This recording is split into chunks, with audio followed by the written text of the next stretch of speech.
नमस्कार दोस्तों, आप सभी लोगों का स्वागत है स्टडी जोन एजुकेशन के यूट्यूब चैनल पे। इस वीडियो में बात करने वाले हैं आज के दिन भर के कुछ मोस्ट इंपॉर्टेंट करंट अफेयर्स के बारे में। अगर आप किसी भी गवर्नमेंट जॉब एग्जाम की प्रिपरेशन कर रहे हैं और सबसे पहले करंट अफेयर्स पढ़ना चाहते हैं तो आप इस चैनल को सब्सक्राइब कर सकते हैं। हम लोग रोज़ शाम को दिन भर के करंट अफेयर्स डिस्कस करते हैं जो कि आपके आने वाले सभी एग्जामों के लिए काफ़ी ज़्यादा बेनिफिशियल होगी। यही सब क्वेश्चन आपको अगले दिन बहुत से चैनलों पर देखने को मिल जाते हैं, तो ये क्वेश्चन हम रोज़ शाम को रात में डिस्कस कर लेते हैं। तो सबसे पहले करंट अफेयर्स देखने के लिए चैनल को सब्सक्राइब करके बेल आइकन जरूर प्रेस करिएगा। कल की वीडियो का एक कन्फ्यूज़न था छोटा सा, उसको मैं दूर करूंगा इस वीडियो के लास्ट में। तो चलिए शुरुआत करते हैं। पहला क्वेश्चन है हमारा कि मई 2020 में विश्व स्वर्ण परिषद द्वारा जारी रिपोर्ट के अनुसार कितनी प्रतिशत भारतीय महिलाएं कभी सोना नहीं खरीदती किंतु इच्छा रखती हैं खरीदने की। इसका सही आंसर है ऑप्शन सी वाला, यानी कि 37%। अभी रिसेंटली विश्व स्वर्ण परिषद ने एक रिपोर्ट जारी की है। इस रिपोर्ट में ये कहा गया है कि भारत में 37% जो महिलाएं हैं वो कभी भी सोना नहीं खरीद पाती, लेकिन वो सोना खरीदने की इच्छा रखती हैं। उनकी इच्छा रहती है कि हम भविष्य में सोना ज़रूर खरीदेंगे। तो यहाँ पर अगर थोड़ी देर के लिए इसको 37% को 37 मान लेते हैं, मतलब कि 37 महिलाएं मानती हैं कि 37 भारतीय महिलाएं मानती हैं जो है कभी सोना नहीं खरीदती हैं।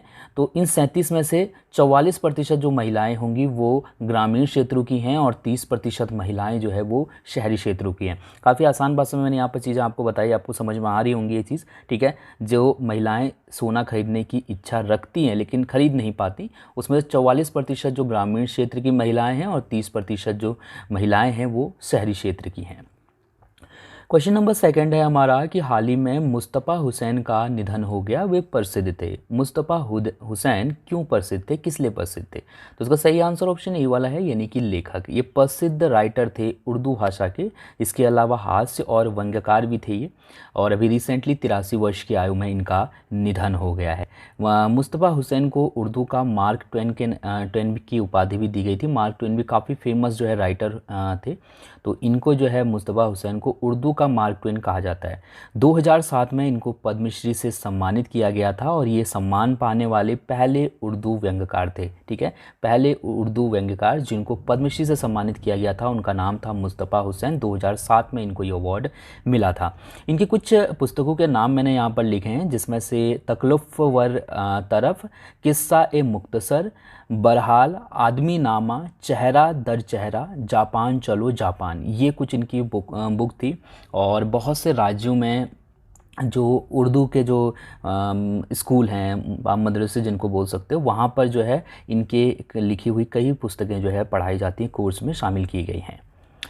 इसके बाद क्वेश्चन नंबर तीसरा है हमारा कि हाल ही में लॉन्च कहानी द इकोबॉग का विमोचन।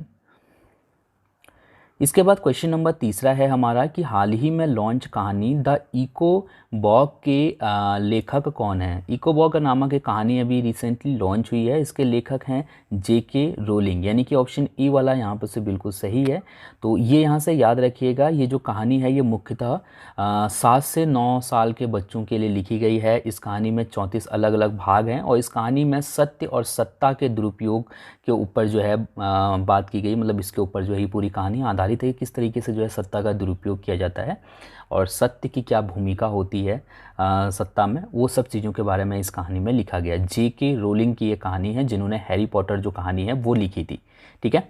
सो याद रखिएगा, इंपॉर्टेंट क्वेश्चन है एग्जाम के लिए। क्वेश्चन नंबर चौथा है कि निम्नलिखित में से किस कंपनी ने अपने शेयर धारकों के राइट्स इशू से जुड़े मुद्दों को हल करने के लिए व्हाट्सएप चैटबॉट लॉन्च किया है। इसका सही आंसर है ऑप्शन ए वाला, यानी कि रिलायंस इंडस्ट्रीज़ लिमिटेड ने। अभी रिसेंटली रिलायंस इंडस्ट्रीज़ लिमिटेड ने अपने शेयरधारकों के राइट्स इशू से जुड़े मुद्दों को हल करने के लिए व्हाट्सएप चैटबॉट लॉन्च किया है और इस तरीके की सेवा करने वाला पहला जो है ये मतलब इस तरीके का जो है व्हाट्सएप पे इस तरीके का चैटबॉट जो है लॉन्च करने वाला ये पहली कंपनी है। तो इसमें बेसिकली क्या होगा, मतलब जैसे जो लोग शेयर में जो रिलायंस इंडस्ट्रीज़ के जो शेयर हैं वो ख़रीदते हैं, तो वो जो है मतलब अगर उनको किसी तरीके की कोई जानकारी चाहिए होती है तो वो जो है मतलब व्हाट्सएप के ज़रिए ले सकते हैं। अभी तक जो है कॉल सेंटर पे कॉल करके जानकारी हासिल की जाती है। एक बहुत बड़ा मतलब कह सकते हो ये पूरा का पूरा काम है, क्योंकि आप सभी लोग जानते हैं कि बहुत से लोग जो है आज के टाइम पे शेयर बाज़ार में इन्वेस्ट करते हैं। तो यहाँ पर क्योंकि कोरोना वायरस के कारण ज़्यादातर कॉल सेंटर बंद हैं, तो इसकी वजह से जो है ये चैटबॉट सेवा है ये लॉन्च की गई है रिलायंस इंडस्ट्रीज़ लिमिटेड के द्वारा। क्वेश्चन नंबर 5वां है कि मई 2020 में एयरटेल पेमेंट्स बैंक ने भारतीय किसानों और एसएमई उद्यमों को वित्तीय सुविधाएं प्रदान करने के लिए किसके साथ समझौता किया है? इसका सही आंसर ऑप्शन ए वाला है, यानी कि मास्टर कार्ड के साथ। अभी रिसेंटली एयरटेल पेमेंट्स बैंक ने भारतीय किसानों और एसएमई यानी कि जो स्मॉल और मीडियम जो उद्यम हैं उनको वित्तीय सुविधा प्रदान करने के लिए मास्टर कार्ड के साथ समझौता किया है। इस साझेदारी के तहत मास्टर कार्ड अपने वैश्विक और लोकल अनुभव के जरिए एडवांस वित्तीय समाधान मुहैया कराएगा, जबकि एयरटेल पेमेंट्स बैंक अपने मजबूत वितरण नेटवर्क के जरिए इन समाधानों को मजबूत करके ग्राहकों को जो है एक अंतिम पायदान तक जो है ग्राहकों तक सेवाएं पहुंचाएगा। जो खास करके बेसिकली ये जो मतलब साझेदारी हुई है इसके तहत ऐसे इलाके जहाँ पर बैंकिंग सुविधा नहीं उपलब्ध है तो वहाँ पर किसानों को जो है बैंकिंग सुविधा दी जाएगी। तो किसानों को ये मतलब ये सुविधा दी जाएगी कि वो डायरेक्टली जो है एयरटेल पेमेंट्स बैंक के ज़रिए पेमेंट जो है ले सकते हैं। ठीक है, तो काफ़ी जगह पे ये देखने को मिला है कि मतलब किसानों को पेमेंट नहीं किया जाता, टाल दिया जाता है, बोलते हैं कि पैसा नहीं है, कैश नहीं है। तो उस कंडीशन में जो है ग्राहक डायरेक्टली जो है अपने अकाउंट में जो एयरटेल पेमेंट्स बैंक है उसमें पैसा ले सकते हैं।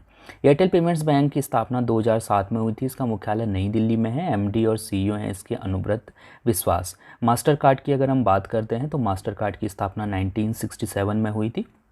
इसका मुख्यालय न्यूयॉर्क में है और अध्यक्ष और सीईओ इसके अजयपाल सिंह बंगा हैं।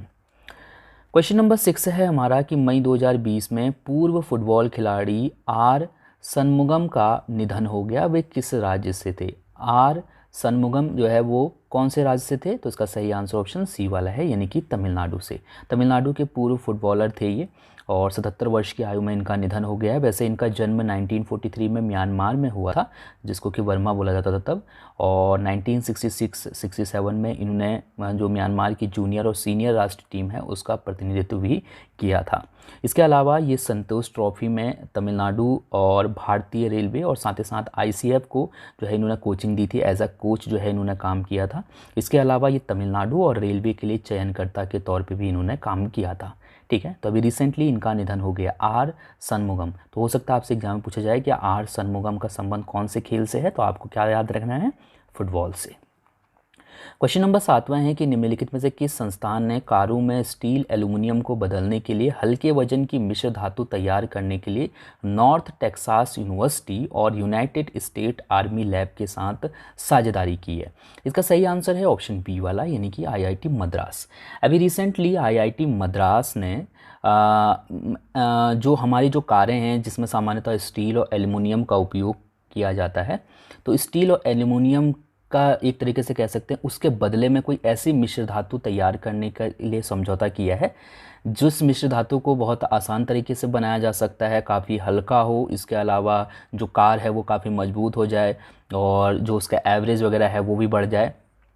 तो मतलब इन्हीं सब चीज़ों को ध्यान में रखते हुए एक नया जो है मिश्र धातु तैयार किया जाएगा। तो इसके लिए आईआईटी मद्रास ने समझौता किया है नॉर्थ टेक्सास यूनिवर्सिटी और यूनाइटेड स्टेट्स आर्मी लैब के साथ। ठीक है, सो याद रखिएगा, सिंपल सा क्वेश्चन है लेकिन इंपॉर्टेंट है एग्जाम के लिए।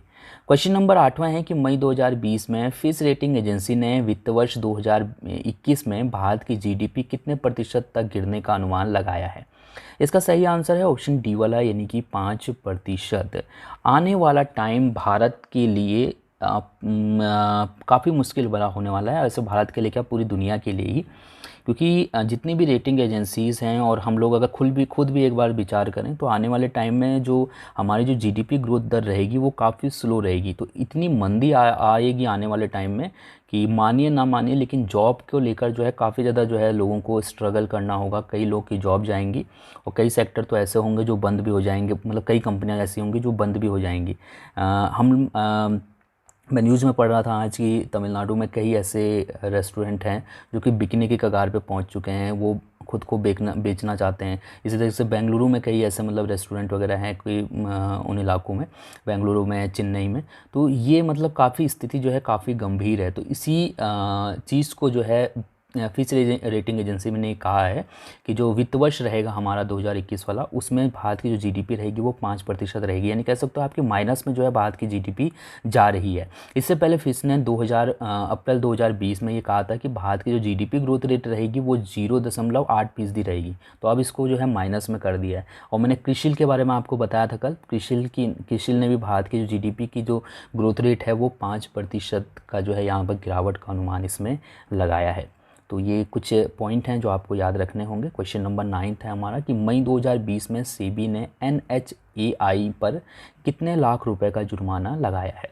इसका जो सही आंसर हो जाएगा वो हो जाएगा ऑप्शन सी वाला, यानी कि 7 लाख रुपए। अभी रिसेंटली सेबी यानी कि securities and exchange board of India ने NHAI यानी कि national highways authority of India पर 7 लाख रुपए का जुर्माना लगाया है। ये जुर्माना सेबी द्वारा तय सीमा के अंदर फाइनेंशियल रिजल्ट को फाइल नहीं करने पर लगाया गया है। सेबी के मानदंडों के अनुसार जो भी लिस्टेड कंपनी यानी कि जो भी कंपनी शेयर बाज़ार में लिस्टेड होती है उस कंपनी को 3 महीने के जो तिमाही होती है उसके अंत मतलब तिमाही ख़त्म होने के 45 दिनों के अंदर जो है मतलब अपना जो एक तरीके से कह सकते हो जो भी उसने मतलब ग्रो की है उसको ग्रोथ रेट जो है वो मतलब जो है वहाँ पर जमा करनी पड़ती है। ठीक है, इसी से जो है लोगों को पता चलता है कि कौन सी कंपनी जो है किस तरीके से काम कर रही है, मतलब कितना जो है वो प्रॉफिट में जा रही है, कितना नुकसान में जा रही है। तो 45 दिनों तक जो है मतलब 45 दिनों के भीतर इस कंपनी ने जो NHAI है इसने जो है जो आपका फाइनेंशियल रिजल्ट था वो फाइल नहीं किया था, जिसकी वजह से इस पर 7 लाख रुपए का जुर्माना लगा दिया है सेबी ने। क्वेश्चन नंबर 10वां है कि हाल ही मार्च 2020 में किस ई कॉमर्स कंपनी ने कर्नाटक मैंगो बोर्ड के साथ समझौता किया है। इसका सही आंसर ऑप्शन बी वाला है, यानी कि फ्लिपकार्ट ने। अभी रिसेंटली फ्लिपकार्ट ने कर्नाटक मैंगो बोर्ड के साथ समझौता किया है। अब क्या होगा कि फ्लिपकार्ट के माध्यम से जो आम का उत्पादन करने वाले जो किसान हैं वो जो है ऑनलाइन आमों की बिक्री कर सकते हैं। ठीक है, तो कर्नाटक में बेसिकली इस योजना मतलब कर्नाटक के लिए ही है ये, ऐसा नहीं कि बाहर के लोग मंगा सकते हैं। तो कर्नाटक में जो है मतलब जो मैंगो जो सेलर हैं वो जो है ऑनलाइन फ्लिपकार्ट के माध्यम से आम बेच सकते हैं अपने। ठीक है, क्वेश्चन नंबर 11वां है कि निम्नलिखित में से किसके द्वारा मई 2020 में AI virtual artificial intelligence assistant chatbot Pi launch किया गया है। सो अभी रिसेंटली पाई नाम का जो चैटबॉट है वो लॉन्च किया है भारतीय राष्ट्रीय भुगतान निगम ने, यानी कि ऑप्शन ए वाला यहाँ पर से बिल्कुल सही है। आपकी जानकारी के लिए बता दूं कि इस चैटबॉट का उद्देश्य डिजिटल भुगतान को बढ़ावा देने के लिए भारतीय राष्ट्रीय भुगतान निगम के जो उत्पाद हैं जिसमें फास्टैग शामिल है, रुपए शामिल है, इसी तरीके से UPI शामिल है, तो इसके बारे में लोगों को जागरूकता फैलाना है, क्योंकि सरकार भी ये चाहती है कि लोग ज़्यादा से ज़्यादा डिजिटल भुगतान करें और जो और कंपनियां हैं जो इससे जुड़ी हुई हैं वो भी यही चाहती हैं। ठीक है, तो अब इसने जो है चैटबॉट ही पाई नाम का चैटबॉट लॉन्च किया। इसमें आप जान पाएंगे कि किस तरीके से आप फास्टैग, रुपए, UPI में जो है ऑनलाइन मतलब जो है पेमेंट वगैरह कर सकते हैं। इस चैटबॉट को बेंगलुरु का एक स्टार्टअप है कोरोवर प्राइवेट लिमिटेड, इसके द्वारा विकसित किया गया है। क्वेश्चन नंबर 12वां है कि हाल ही में निम्नलिखित में से किसके द्वारा कैचअप नामक कॉलिंग एप्लीकेशन लॉन्च किया गया है। इसका सही आंसर ऑप्शन ए वाला है, यानी कि फेसबुक। अभी रिसेंटली फेसबुक ने कैचअप नामक एक कॉलिंग एप्लीकेशन लॉन्च किया है। इस ऐप के जरिए एक साथ 8 लोग जो है ऑडियो कॉल कर सकते हैं, एक तरह से ग्रुप डिस्कशन कर सकते हैं। एक कैचअप नामक जो एप्लीकेशन है किसने लॉन्च किया है, फेसबुक ने। सो याद रखिएगा। अब आप बात करते हैं आपके लिए कल के प्रश्न की। माफ़ करिएगा, ये जो प्रश्न है ये हमारा एक कन्फ्यूज़न वाला प्रश्न था। कन्फ्यूजन तो क्या था, मैंने एक्चुअली मैं बोल गलत दिया था, बोला सही था, लिख गलत दिया था।